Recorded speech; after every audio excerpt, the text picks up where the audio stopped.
capital and bring in Mykola Vorobiov. He's a research scholar at Johns Hopkins University. Thanks so much for speaking to us. We heard a little bit there from our reporter about the situation in Kherson. What do you make of Ukraine's counteroffensive in that region? Do you think the army can retake the areas there?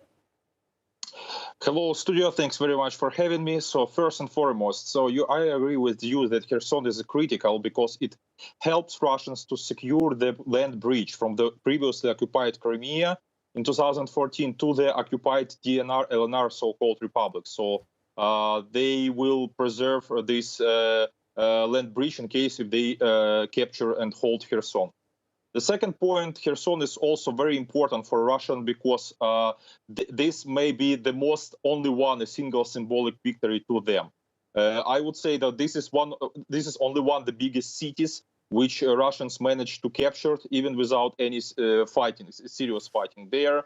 So they invaded from Crimea. So Ukrainians, they failed to prepare their durable resistance there. So basically, it was bloodless fighting for Kherson. So essentially, Russians, they just entered the city.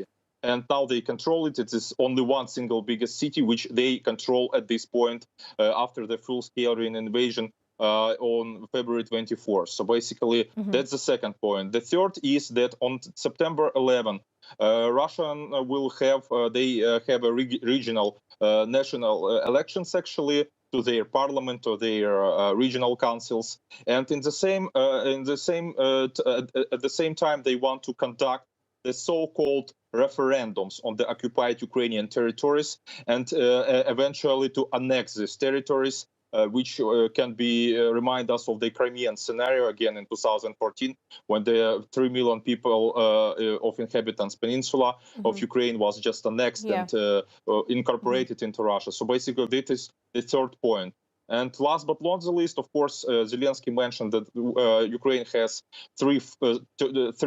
6 weeks to liberate as much as possible of these territories, not to let this referendum happen. Once Russians annex Kherson and other territories of Ukraine, they will claim it as a part of Russia right now. Afterwards, so it's a sovereign Russian territories, and they pretend that Crimea belongs to Russia, and then they can rise the stakes by threatening of the nuclear weapons. So it's really a pivotal few weeks coming up for Ukraine. But Mykola, British intelligence MI6 said Russia is running out of steam and the Kremlin was becoming desperate. Do you agree with that statement? I think that it's some kind of exaggeration. So your journalist in Kyiv, he said that the Antonovsky bridge with a key chain between nearby Kherson, where Russians managed to send their supplies to the right bank of the river, it's knocked out, but it's still functioning.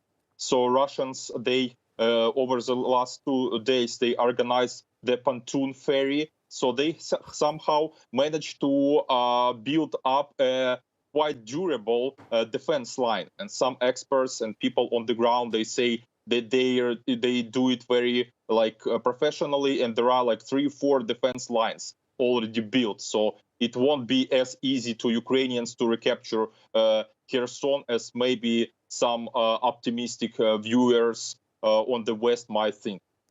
Mykola Vorobiov, really appreciate your analysis. Speaking to us there from Kiev. Thank you so much. Thank you.